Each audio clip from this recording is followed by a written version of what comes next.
दूसरी जानिब खैबर पख्तूनख्वा में नए वज़ीर-ए-आला के इंतखाबात के लिए सियासी सरगर्मियां तेज हो गई हैं। पाकिस्तान तहरीक इंसाफ की क़यादत ने खैबर पख्तूनख्वा असम्बली का इजलास आज दोपहर 3 बजे तलब करने का फैसला कर लिया।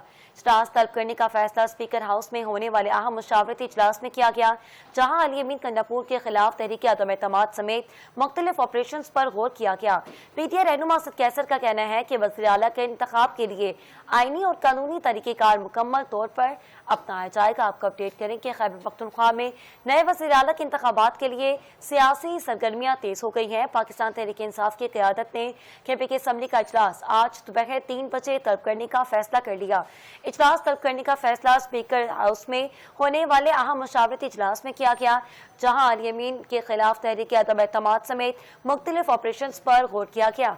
पीटीआई रहनुमा असद कैसर का कहना है कि नए वज़ीर-ए-आला के इंतखाब के लिए आईनी और कानूनी तरीक़ेकार अमल में अपनाया जाएगा।